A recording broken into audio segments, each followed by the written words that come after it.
Hello, and welcome to another episode of The End of the Search. This is another question that it was asked. It's related to fear, so I don't know what I'm going to label or call this episode, but I'll figure it out at the end. Anyhow, the question goes, Nick, I wanted to see if I could share this concern I have with you. I am trying to apply what you mentioned, but the truth is, it is difficult for me. I am afraid of what could happen to me or my loved ones. In this case, the issue is about my country. In recent years and months, drugs trafficking and violence have increased considerably, and the fear only increases. And also the fact that I recently lost my job. The truth is, it's starting to give me a little panic.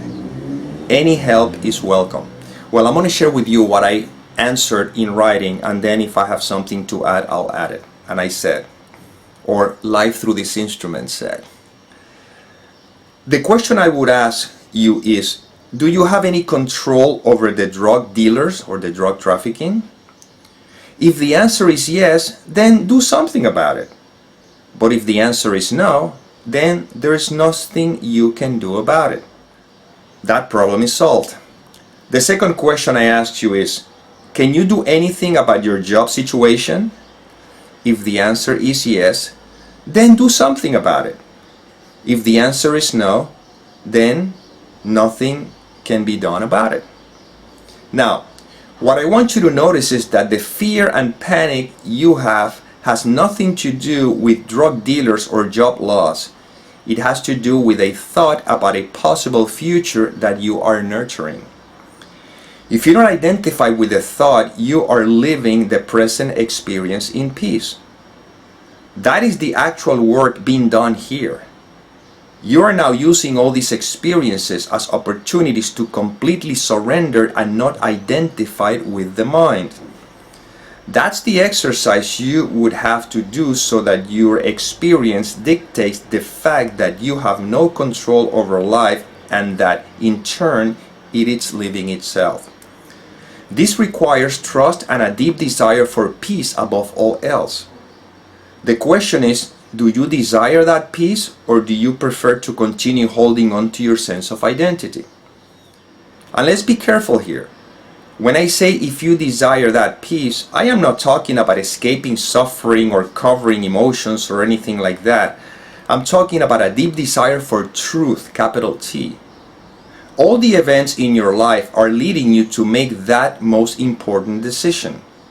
Only at first, this isn't understood because what we desire are our illusions and the things that the mind creates and our personal desires.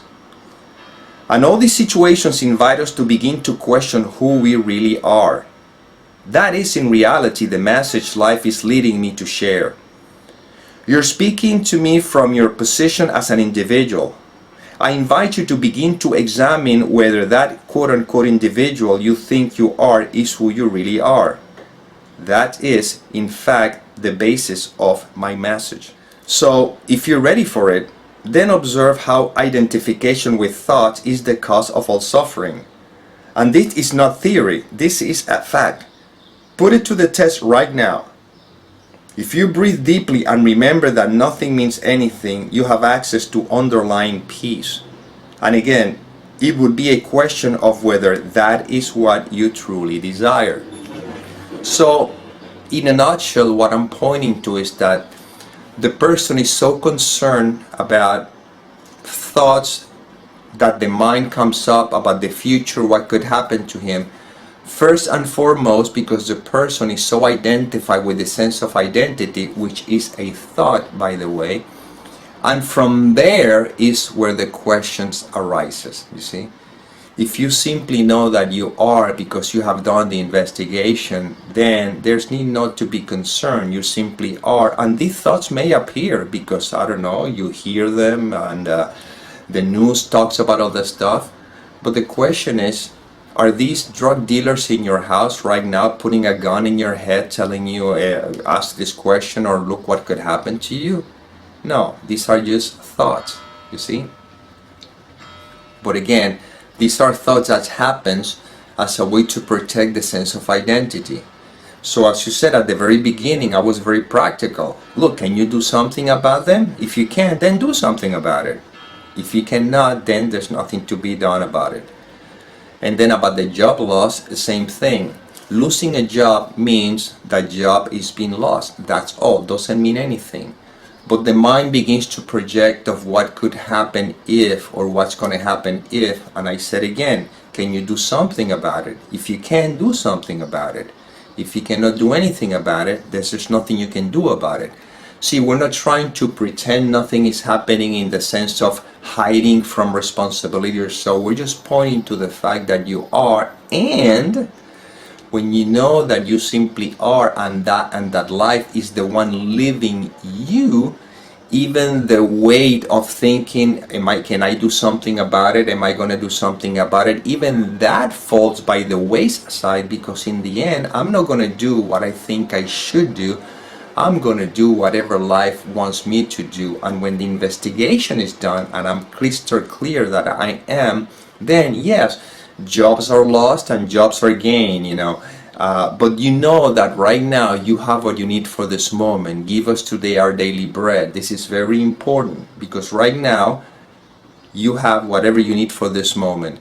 If you don't identify with a thought that says what could happen in the next one, because there's no next moment, by the way, then you are at peace. And this is where this message is pointing to. But again, don't keep it at a superficial level. The investigation is who I am. See? Right now, if you don't identify with any thoughts, in spite of what may be happening in your life, in the person's case is that, the violence, narco traffic or something, or losing of a job, okay, that's just an experience that seems to be happening. But if you don't identify with any thoughts that is trying to translate whatever that means, if you don't identify with any thoughts, what remains? And what remains is the space, like the essence that is what you are. And these videos are pointing to that, not to the details of the movie. You see? If you're in the theater watching a movie and you're so caught up into the drama, all you need to remember is just a movie. Just relax. You see, that's a change in mentality. So the change in mentality here is not that you change your mind to a different concept or a better concept. This is not about trying to change a meaning for a more comfortable one. No, this is a completely let go of all meaning. This is just what is. Right now, if you don't identify with any thoughts, not even the thought that says that you are that person, what is left? See, what is left is life, and you are life. And this is what we're pointing to all the time. So when that is seen, that's what I said. The problem here is you're talking to me from your sense of identity. You see? But if you simply are, then life is happening and you are. That's it. This is what we're pointing to. These videos are about that. It's not about the details of the movie. The movie will unfold according to the way it's supposed to. If you're supposed to get a job, you'll find the job, either because you'll do something about it, you see, because life is inspiring you to do something about it, or because it appears or somebody calls you and you find yourself working, I don't know, see? But if you never lose sight of what you are, then life is unfolding, and there's not the worry, the concern, the fear that comes along when the mind is interpreting, when the mind is translating, you see? And then all questions eventually, they dissipate, because now you see that questions are just thoughts that appear in what is, and you are what is, you see? Not the individual, which is a thought in what is. When you believe you're that individual, then all the other thoughts have something to attach to. And this is where the fear comes up, narco traffic, and violence and losing of a job. But that is happening to whom? All the things could be, but they're just simply appearances that has no effect on what I am. You see? The famous Jesus words, Father, forgive them, for they know not what they do.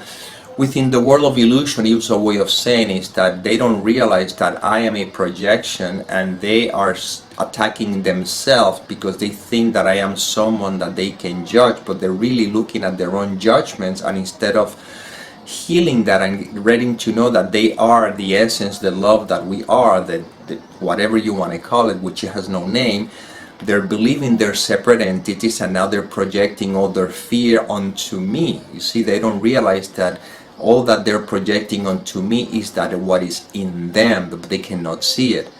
But see, I know who I am, so nobody can do anything to me because I am the ever-presence. I mean, the body you can hurt, but you cannot hurt what I am. You see, that's the freedom that Jesus or a Buddha or Ramana Maharshi or Nisargadatta Maharaj is pointing to. You're free right now. You see, when you know who you are, then again, this is something that cannot be talked about. I can point to, but I cannot talk about this because the experience itself is where you rest in. And then once again, questions are seen are thoughts that means nothing, and they have no effect on you, on your peace, which is what you are. And in the world of appearances, where it appears as if though there's a me and there's a you and there's a world, yeah, question will arise, but there'll be more like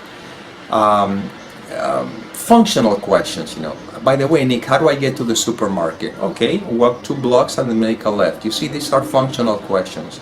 If you go to school and study medicine, you know, well, you learn how to, the body functions, and you ask questions. Okay, what is this organ does and what is it called? But these are functional questions, but that doesn't affect the essence of who you are, because even while you're in school study medicine, you know that that's just happening in your movie script, but none of that has anything to do with what you are. So it's a very different way of living. That's why this lesson in A Course in Miracles that I love, that is 155, I believe, so that says, you know, there's a way of living in the world that is not of it, you see, but it appears to be so. You are, your eyes are, you're tranquil, your forehead is serene, you know, because you're still living in the world, you see, seeming to live in the world. But your mind is not preoccupied with the concept, I am a separate individual, and consequently with all the other thoughts that the mind throws to try to identify with a sense of identity, and therefore generate worry and concern. That's it, out of the picture now. You simply see how life is unfolding. Right now, life through this instrument is unfolding, as him making a video.